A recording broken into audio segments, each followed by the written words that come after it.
'twas the night before Christmas, and a crime's taking place. But nobody knows the 9-9's on the case. Now let's go out there and gear up. Quietly. All new this Sunday only on Fox.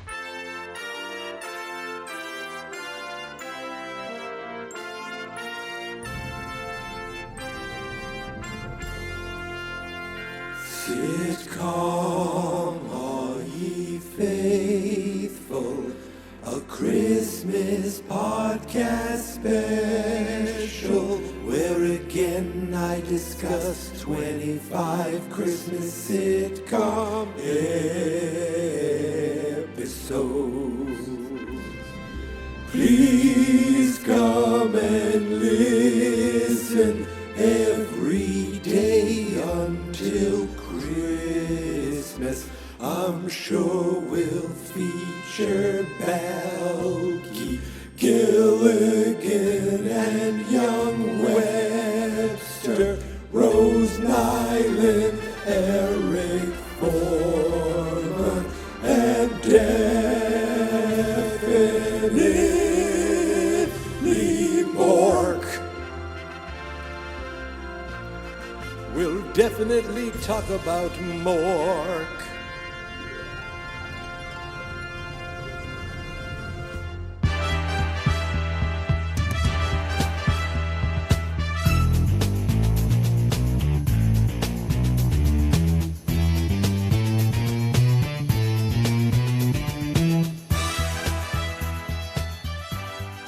Happy Saturday, everybody, and welcome back to Sitcom, all ye faithful, where today I'm talking about the Season 3 episode of Brooklyn Nine-Nine, Episode 10 from December 13th, 2015, Yippie, Kayak.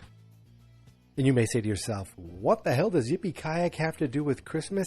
It has nothing to do with Christmas, but this, in fact, was a Brooklyn Nine-Nine Christmas episode, and I loved it. It was great. I've seen it before. I've watched Brooklyn Nine-Nine from the beginning. To me, it's one of those shows where I tell people, you need to watch this show. You haven't watched this show? You should watch the show. And I'm still feeling that way today. I don't want to say devastated because it's just a TV show, but I was very sad when it got canceled by Fox. And then NBC brought it back to life, brought it back for a few seasons, and let it kind of go out on its own. And I was very happy for that because I feel like coming to NBC, it almost looked, I remember feeling like it looked brighter, but it still had all the, just the enjoyment that it had originally on Fox. If you don't watch this show, it's on Peacock. If you have Peacock, just go watch it. Give it a try. It is, I want to say, a zany cop show, just with a lot of laughs. And you may say, Andy Samberg, I like him sometimes. He's really good in this. But to me, the gem of this show, besides the whole cast kind of just perfectly together, is Andre Braugher. He plays Captain Holt, and you think of this guy as like this dramatic actor who was really well known for Homicide, Life on the Streets. He basically plays this so seriously, so over the top. He barely ever cracks a smile. He barely ever tells jokes. He's overly serious, and it is hilarious. He is, to me, the funniest part of the show, and a show that I love. And this episode kind of highlights everything good about this show. The cast ensemble and Andre Braugher doing one of his things where he quotes some weird thing that like some weird poem, but it has a lot of running jokes.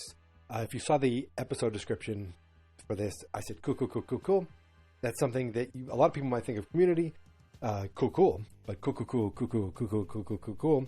That is Jake Peralta, Andy Samberg, whenever he's in a stressful situation.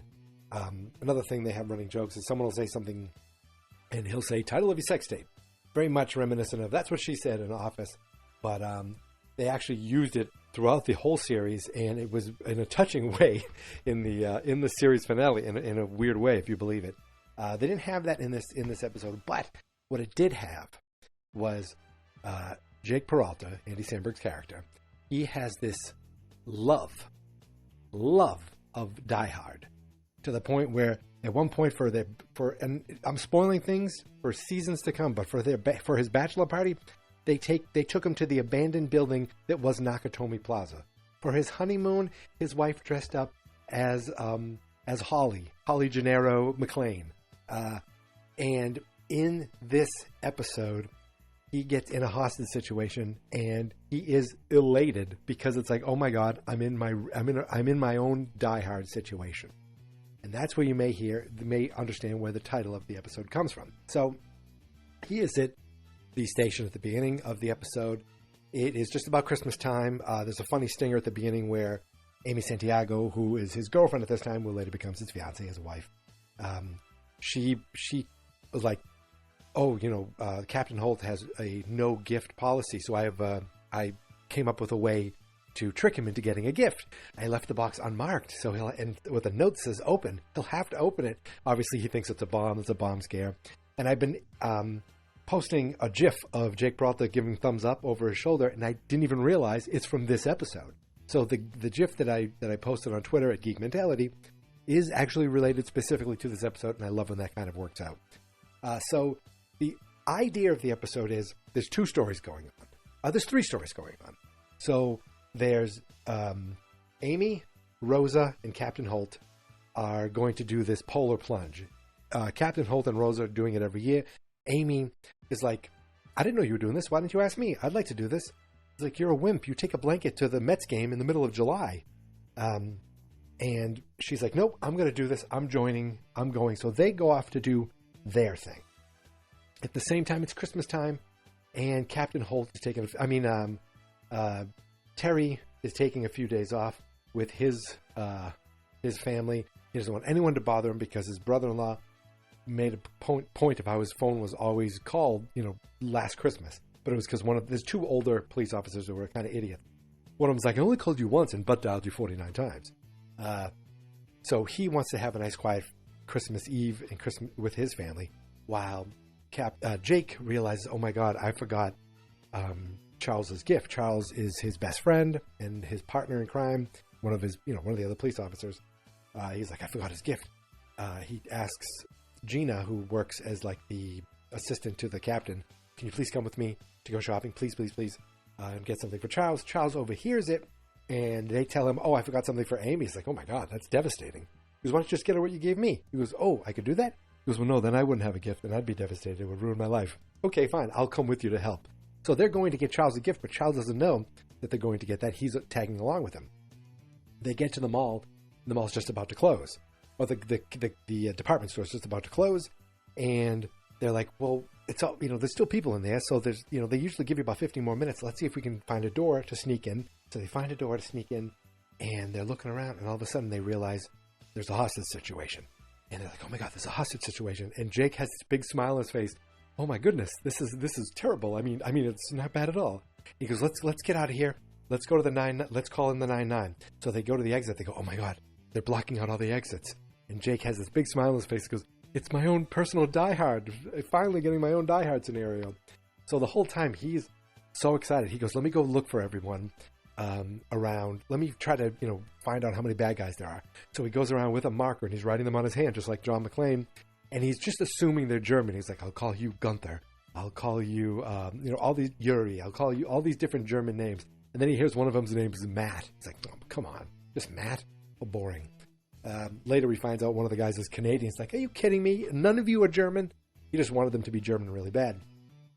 So they come back. So Gina and Charles and him are hiding. And he's like, listen, you need a tank top if you really want to do this. He goes, you can take my tank top. He's like, no, never mind. I won't worry about the tank top. Gina's like, let me help. I want to help. He goes, we need to keep you safe. You're not a pedestrian. You're a citizen, I can't think of the right word, but you're not a cop. We need to keep you safe. So Charles, you stay with her, and that's when he goes and looks for all the bad guys. But when they are talking, he comes back at one point.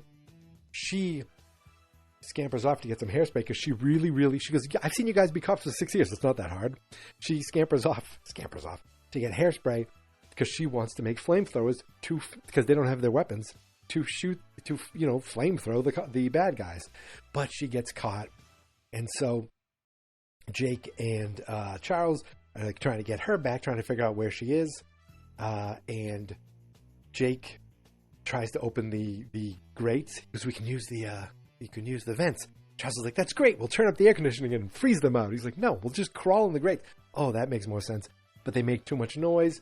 Jake sacrifices himself, hides Charles, and Jake gets captured too. Now he is a hostage. While that's going on, outside, Terry was with his family, but he got a call. And his brother's like, oh, really? You going off again? You're big in business like Barbara Cochran. He keeps calling her one of the Shark Tanks because he's so important. He's like, you know what? Get a job, okay? He finally stands up to his brother-in-law, and then he leaves to command the situation. But while he's out there, got all the cops outside. He's like, who's in charge here? And just like in Die Hard, there's an idiot in charge. He says, I am. And it's the Vulture. The Vulture is a reoccurring character on the show. And I can't remember the actor's name. It's Dean something or other. But he's been in a ton of things. You know him. He's Mayhem in those insurance commercials. He's like, I'm Mayhem. And he's driving around. And he talks like this. So he's the Vulture. He's been this reoccurring cop who's kind of a hothead, kind of an idiot. And he doesn't like the people of the 9-9. He doesn't like them.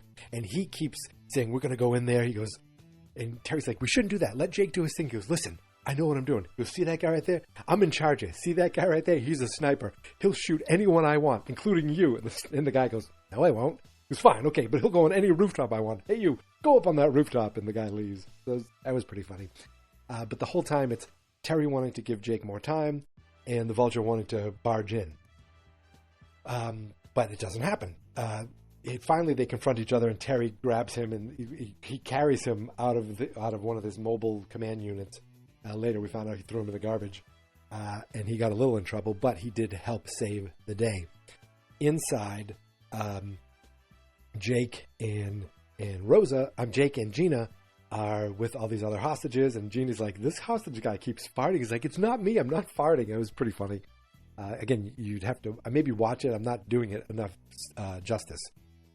A bad guy comes up, a main bad guy. He's got this big scar on his face, and Jake's like, finally, a bad guy worth my time. And he's like, oh, I'm going to kill you now. He goes, no, you don't want to do that. He goes, you're killing someone, you never come back from that. He's like, I've killed 10 people. He goes, oh, well, isn't that sounds like a nice round number. Killing 11 people just seems like too much. He's like, oh, hold on, I'll be ready. He's about to shoot, about to kill him, and then out of the ceiling, boom, drops Charles. In a tank top. He knocks out the bad guy, and he says, I forgot to tell you that at one point Charles and Jake took out all the other bad guys. That's how they realized none of them were German, and one of them was Canadian. But Charles takes out this bad guy, stands over him, and says, Yippie Kayak, other buckets, there are actually shirts that say Yippie Kayak, other buckets out there. I looked it up. And Jake's like, oh, great, but you got it wrong. You got it wrong. And you quoted the quote wrong. And Charles is like, that's fine. He didn't really know that he did it wrong. And they're like, what's going on? He goes, I think they're trying to rob the safes. And one of the guys that was working there, the one that Gina said was farting, goes, no, they have the money. They've already robbed everything. They've gotten the safe. And what are they doing? Why do they have this big drill? They're going to tunnel out of here. They're going to go through the sewers.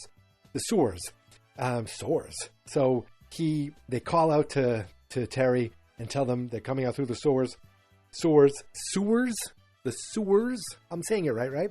So we see Terry and we see Scully and Hitchcock, the two older police officers, there together, waiting at the sewer. I'm saying it right, for one of the bad guys, and they capture him.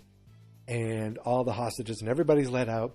And Jake finally tells him the truth. Oh, while that's going on, Amy, Rosa, and Captain Holt were going to do the polar splash. Amy backed out at one point, says, I'm a wimp. Then she checked her phone and saw all these texts from Jake.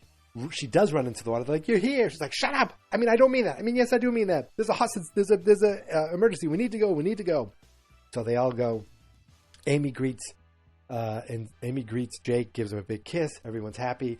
And then Jake's talking to Charles, and he goes, listen, I need to tell you that it wasn't Amy's gift, I forgot. It was yours. He goes, oh, well, why didn't you just say so?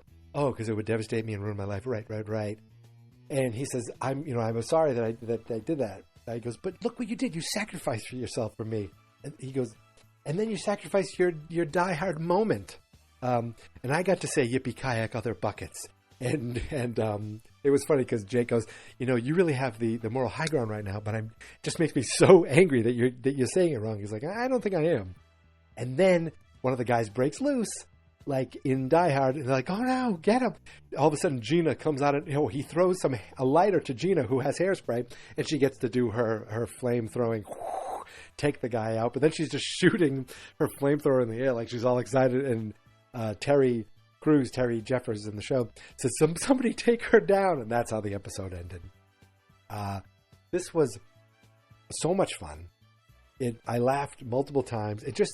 This show always makes me smile. I don't know, like, I remember when it was on, I looked forward to it every week, whether I was watching it live on TV or on the DVR or on Hulu. I was just like, I know I'm going to sit down. I know I'm going to enjoy myself for the next 20 minutes, 22 minutes. And it always seemed to deliver.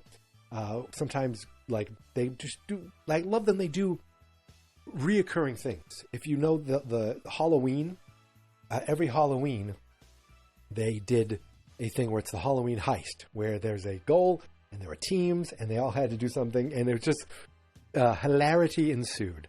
There were seasons where Jake and Holt went to jail. At one point, Jake is in jail and his best friend is Tim Meadows, but we find out that Tim Meadows is a cannibal, but he's so nice. He's the only thing about him is a cannibal. And some of the jokes, Tim Meadows is great in it. And the kind of, when you discover what he actually did and what his crime was, it is like, I watch it on YouTube sometimes. Just the way he delivers the line and tells Jake what he did, it is great. I don't want to spoil it because I feel like I've already talked about this episode, but if you haven't watched this show, you should. You just should. It's on Peacock, and I cannot stress it enough. You should be watching Brooklyn Nine-Nine. 9-9! That's the cry. If you're a fan of the show, you yell 9-9, and you know that.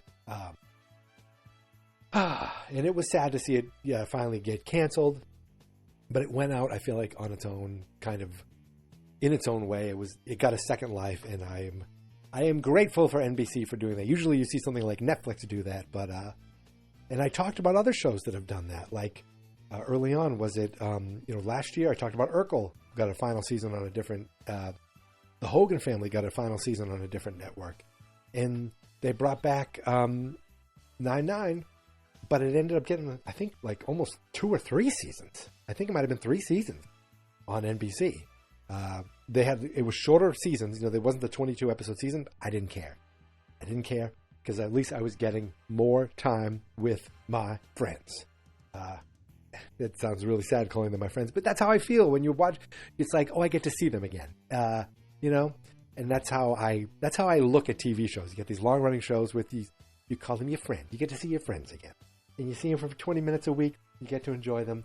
And you hope a lot of other people enjoy them too, because the more people who enjoy them, the more chances you'll get to see them more and more and more.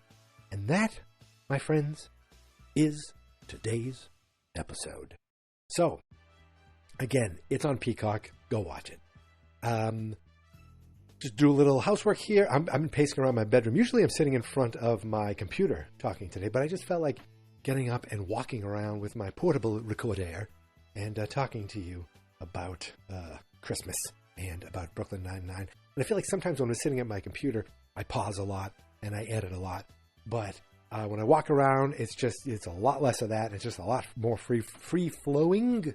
You can hear me mispronounce sewer multiple times. And I think I changed my sheets. I did that earlier. And I don't know why I told you that. But listen, you can find me on Twitter and on Instagram, because I'm looking at my bed right now. You can find me on Twitter and on Instagram at Geek Mentality. The Facebook page is Fans Not Experts, and the website is fansnotexperts.com. Now, today, I'm here alone, talking Brooklyn Nine-Nine. But tomorrow, my friends, I will be joined again by a Geek Mentality semi-regular. He's been on Joggist. He's been on Marchie McFly for 2 years. He's been on Sitcom All Ye Faithful. And he returns tomorrow for another year of Sitcom All Ye Faithful. Who is that? Who's that? Who's my mystery guest? Well, you're going to have to wait until tomorrow to find out. But until then, my friends, thanks again for listening. Thank you for subscribing. Hope everyone's having a happy holidays. We're getting so close to Christmas. And until tomorrow, my friends, here is my theme song. This is my podcast, I made it. Geek Mentality's what I named it. And I think you should listen and subscribe. 'Cause I'm kinda funny and awesome. I think that I'm worth your time. And I'm kinda handsome. My mom says, please listen and please subscribe. At least listen to this episode. Fast, not experts.